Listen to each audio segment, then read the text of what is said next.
네, 안녕하세요. 네, 저는 들꽃 향인교회에서 청소년 부서 담당하고 있는 이모세 전도사입니다.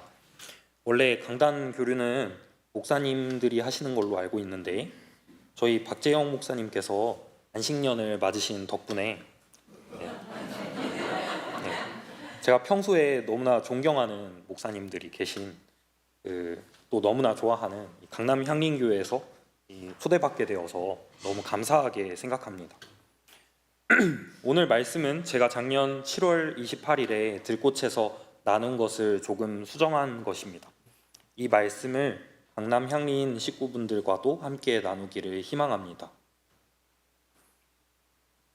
다윗 왕은 우리가 읽는 이 성경 이야기에서 가장 중요한 인물 중 하나일 것입니다. 이 성경을 우리를 향한 하나님의 이 해방의 약속, 구원에 대한 약속이 담긴 책이라고 할 때 이 구원의 핵심적인 이해가 되는 두 가지 사건이 있습니다.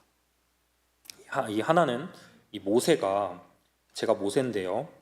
네, 모세가 이 시내산에서 하나님의 율법을 받을 때 하나님께서 내 말을 듣고 지키는 자를 내가 사랑하고 내 말을 듣지 않는 자는 나도 사랑하지 않겠다 하신 약속.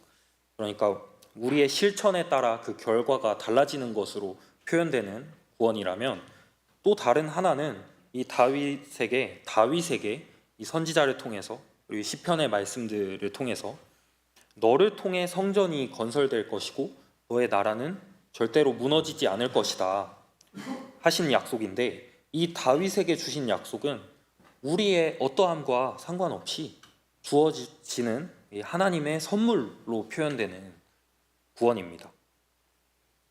우리의 실천에 따라 구원이 달라진다는 이 구원관과 우리의 실천 여부와 상관없이 구원이 임한다는 이 구원관이 모순되는 것 같지만 이 성경 속에서 서로 상반되면서도 균형 있게 전개되고 있습니다.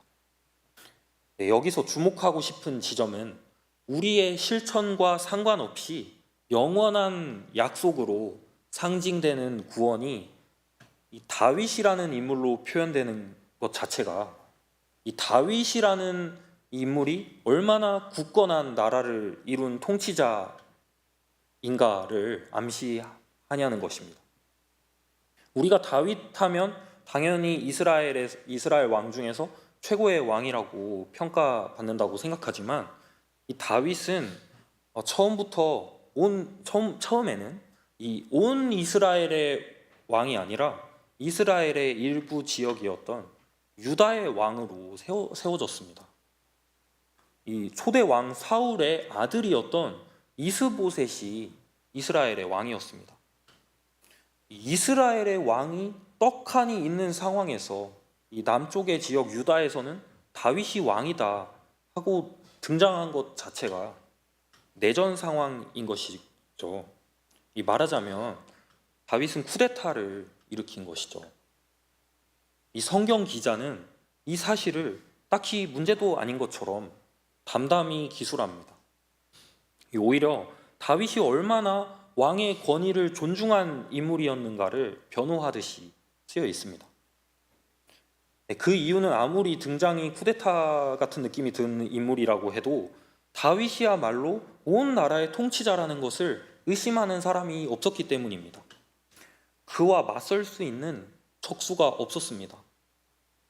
다윗은 오랫동안 온 나라를 괴롭혔던 블레셋과의 전쟁에서 승리를 거두면서 이스라엘을 독립시켰고 이스라엘 내부의 지파들 간의 지역 감정의 골이 깊어질 때 나라의 수도를 예루살렘으로 삼아서 그 지역 감정의 문제마저도 해결했습니다. 예루살렘은 당시에 그 어느 특정 지역의 소속도 아니었던 이 외부의 여부수 족속의 것이었습니다. 이 다윗은 여부수 족속과의 전쟁에서 승리하고 예루살렘을 수도로 정하면서 이 자신이 세력을 키웠던 이 텃밭 지역이었던 유다뿐만 아니라 다른 지파 사람들의 지지까지 받게 되었습니다.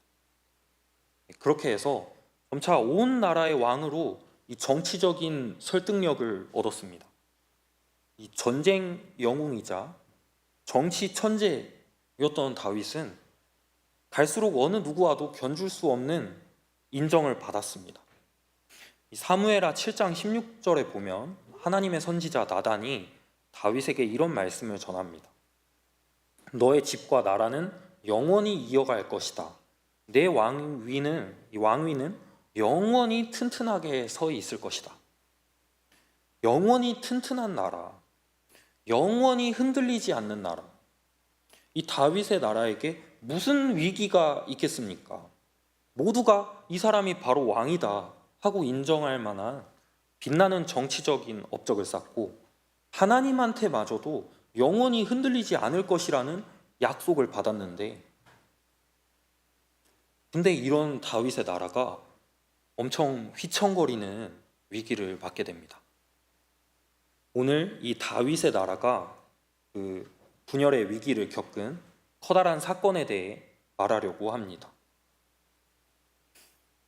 이 사건은 다윗이 전쟁에서 패배했기 때문에 일어난 것도 아니었고 다윗의 정치적인 역량이 부족해서 생긴 것도 아니었습니다.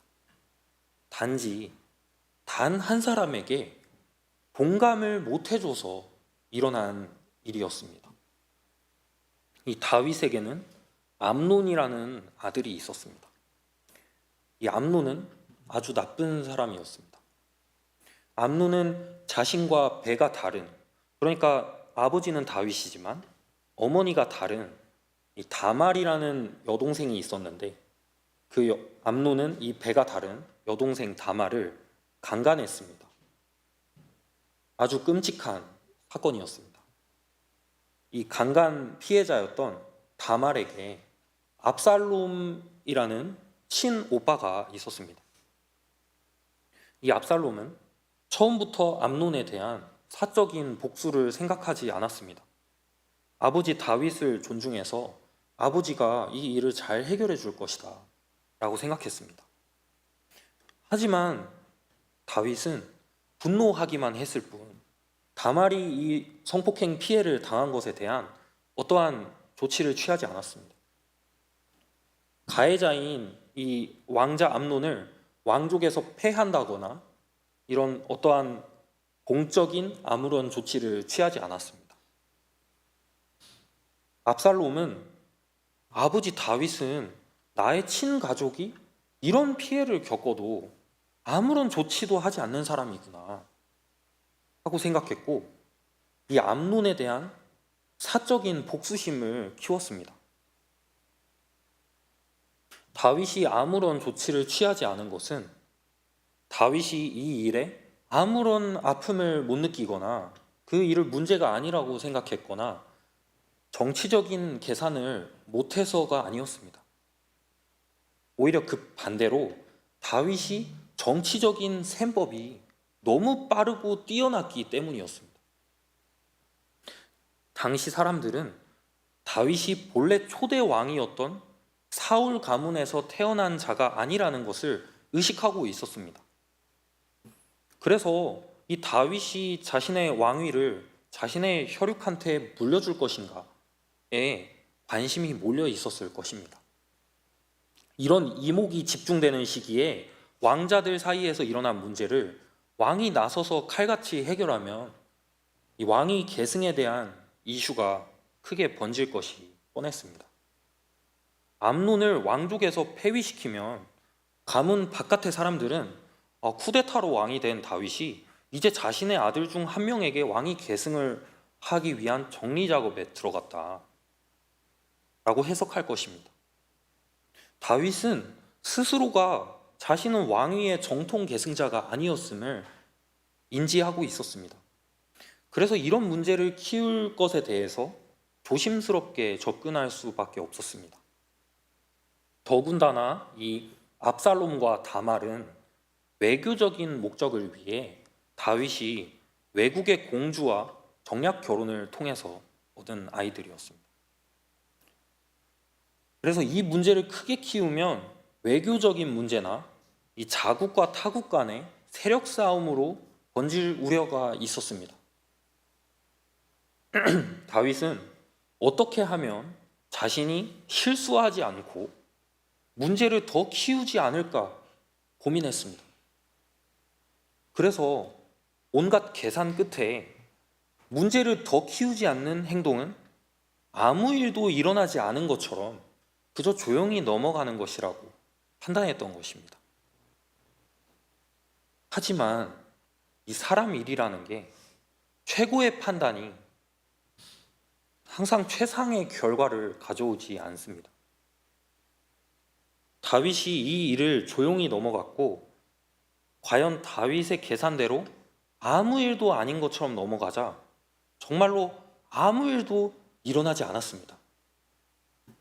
3년 동안 압살롬은 이 3년의 시간을 조용히 묵묵하게 복수의 칼을 갈고 있었습니다. 그리고 3년 후에 자신의 집에서 파티를 연다는 명분으로 사람들을 초대했습니다. 그리고 모든 것을 잊고 살다가 파티에 들어온 이 암논을 살해했습니다. 그리고 더 나아가서 모두에게 이 절대적인 지지를 받고 있었던 아버지 다윗에게 반역을 시도하게 됩니다. 온 나라의 인정을 받는 다윗을 상대로 반역을 시도하다니 어림택도 없을 것 같습니다. 근데 그게 거의 성공할 정도로 다윗의 나라가 위기를 맞게 되는 겁니다.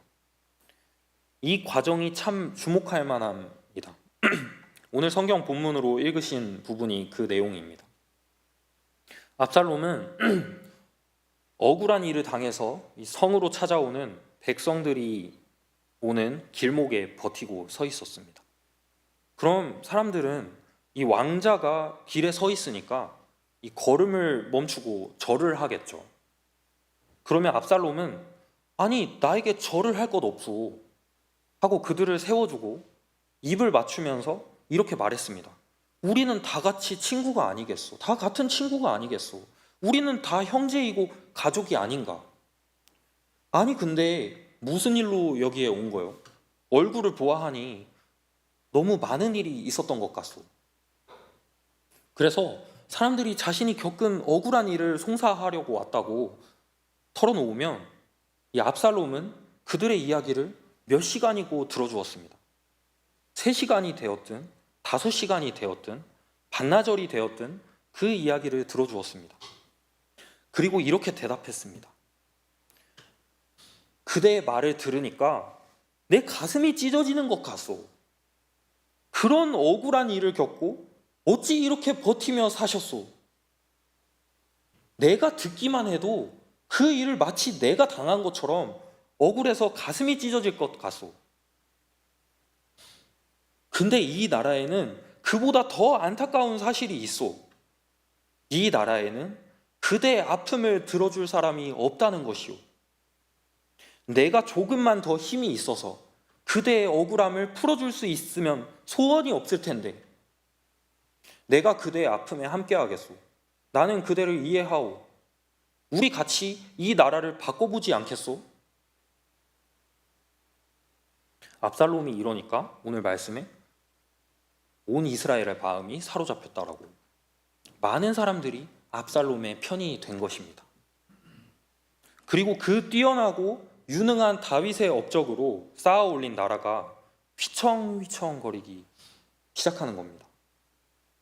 사무엘하 15장 14절에 보면 이런 말이 나옵니다.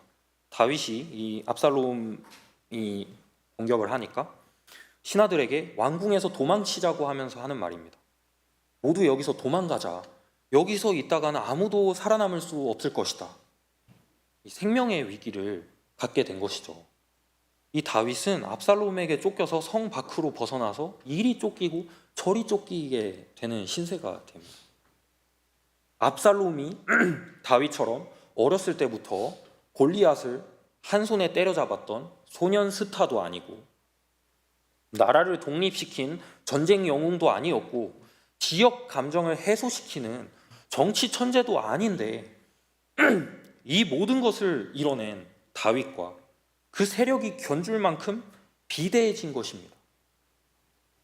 무엇으로 그렇게 강해진 것입니까? 아픈 사람들에게 건네준 위로와 공감의 말 한마디 때문에. 반대로 생각해 보면 다윗은 위로가 필요한 단 한 사람을 잘 위로해주고 공감해주지 못해서 그 공감받지 못한 작은 눈덩이 하나가 뭉치고 구르고 굴러서 산사태가 돼서 하나님의 선지자한테 약속받았던 영원히 흔들리지 않을 거라고 했던 그 튼튼한 나라가 휘청휘청 흔들리는 사태까지 겪게 된 것입니다. 올해가 세월호 11주기입니다. 작년 4월에 세월호 10주기 기억 예배가 있었습니다. 그때 희생자 문지성님의 어머니 안영미님께서 현장의 증언으로 이런 말씀을 하셨습니다. 세월호 사건이 일어나고 처음에는 너무 아프셔서 아무 말도 하기 싫었었대요. 아무 얘기도 그것에 관해서 꺼내고 싶지 않으셨는데 나중에는 내가 말을 꺼내야만 하는 일이구나, 내가 말을 해야만 하는구나 하고 어렵게 입을 떼셨대요. 근데 교회 다니는 사람들이 듣고 싶지 않아 했다는 것입니다. 교회 다니시는 분들이 어떤 말로 대답해야 할지 몰라서 이렇게 대답하더라는 겁니다. 나도 네가 아픈 것 알아. 근데 그건 너무 무거운 주제가 되어버렸잖아. 그건 너무 아픈 얘기잖아. 당연히 우리도 너무나 슬프지. 근데 그 주제를 얘기하면 이제 너무 정치적인 얘기로 들리는 것 같아. 그래서 안영미님은 이렇게 느끼셨다고 합니다. 기독교인들은 정말 위로할 줄 모르는구나. 기독교인들은 정말 공감할 줄 모르는구나. 오늘 우리는 하나님께 약속받은 튼튼하고 흔들림 없는 나라가 위로와 공감을 받지 못한 단 한 사람에 의해 휘청거릴 수 있다는 것을 들었습니다. 남의 아픔에 공감하는 것은 절대로 쉬운 일이 아닙니다. 아픈 사람에게 자칫 잘못 말했다가 실수할 수 있고 문제가 생길 수 있습니다. 우리는 많은 경우에서 실수하지 않는 게 더 안전한 상황이 되고, 안전한 상황이 도전하는 것보다 얻는 게 더 크다는 것을 배웁니다. 우리는 실수만 하지 않아도 자기가 받을 피해는 없다는 걸 알기 때문에 이 실수를 줄이는 쪽으로 행동하게 되어 있습니다. 예수님이 요한복음에서 이 사마리아 여인을 보시고 대화하신 내용을 기억하십니까? 대뜸 갑자기 뜬금없이 네가 전 남편이 5명인 거 안다고 말씀하셨습니다. 갑자기 전 남편이 5명인 거 알고 있다고 말하는 게 그게 얼마나 이상해 보입니까? 우리는 그런 식으로 함부로 대화를 시도해서는 안 됩니다. 우리는 예수님이 아니기 때문에. 그러나 그 대화를 통해서 배울 것이 분명히 있습니다. 당시에는 여자가 스스로 남자를 찰 수 없었기 때문에 전 남편이 5명인 걸 안다는 말은 그 여자가 얼마나 기구한 삶을 살았는지 충분히 이해한다는 말이었죠. 공감의 말씀이었습니다. 아픔에 대해서 얘기하는 것은 이상해 보일 수 있는 행동입니다. 왜냐하면 용기가 필요한 행동이기 때문에 이 공감을 한다는 것은 나와 너 사이에 이 선을 넘어가는 행위입니다. 그렇기에 물론 조심스러워야 하지만 제가 느끼기엔 이 세상에는 조심스러운 사람들만 너무 많고 공감을 하려는 사람은 너무 적습니다. 용기 있는 사랑을 하려는 사람은 너무 적습니다. 사람들은 이 관계에서 너무 나이스해지려고 합니다. 자기가 좋은 사람이 되고 싶어서 남의 아픔에 섣불리 다가가려고 노력하지 않습니다. 자기가 틀리지 않고 실수하지 않는데 혈안이 되어 있습니다. 그런데 예수님은 이렇게 말씀하셨습니다. 내가 너희에게 이르노니 너희 의가 바리새인보다 더 낫지 못하면 결코 천국에 들어가지 못하리라. 이 바리새인들은 엄청 대단한 율법 수호가들이었습니다. 율법을 지키려고 자기가 먹고 싶은 거, 누리고 싶은 거 다 희생할 수 있는 사람들이었습니다. 어떻게 그들보다 더 의로울 수가 있다는 말입니까? 하지만 바리새인들은 사랑을 하는 데 있어서 수동적인 사람들이었습니다. 다른 사람을 공감해 주기보다는 자기가 잘못하지 않는 사람이 되는 게 더 중요한 사람들이었습니다. 반면에 예수님은 사랑에 대해서 우리에게 무한히 용기 있는 자세를 가지라고 말씀하신 겁니다. 율법이 내가 이웃에게 받은 그대로 돌려줘라 하고 수동적인 자세로 이해되던 것을 예수님은 내가 받고 싶은 대로 이웃에게 해라 하고 능동적인 자세로 말씀하시는 겁니다. 율법이 부정한 것은 만지지 마라 하고 소극적인 자세로 이해되었다면 예수님은 부정하다고 여겨지는 환자들을 손으로 만져서 고쳐주시면서 적극적인 사랑의 자세를 보여주셨습니다. 너희 의가 바리새인보다 더 커야 한다는 말씀은 이런 뜻입니다. 바리새인들은 실수하지 않고 틀리지 않기로는 첫째 가는 사람들이었습니다.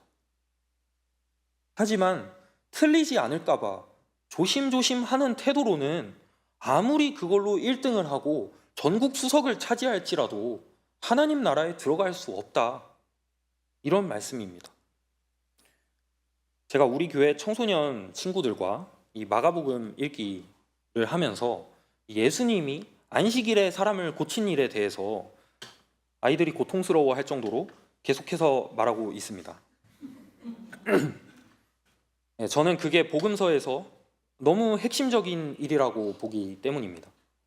율법과 성전, 안식일은 로마 제국의 지배하에 있던 유대인들에게는 민족의 생명을 상징하는 마지막 자존심이었습니다. 안식일을 어기는 것은 아무리 좋은 의도였던 간에 틀린 행위였습니다. 잘못된 행동이었습니다. 민족 반역자로 이해받을 수 있는 행동이었습니다. 그런데 예수님은 그런 오해를 감수하시고도 사람을 고쳐주시면서 안식일이 사람을 위해서 있는 거지 사람이 안식일을 위해서 있는 게 아니라고 말씀하셨던 겁니다.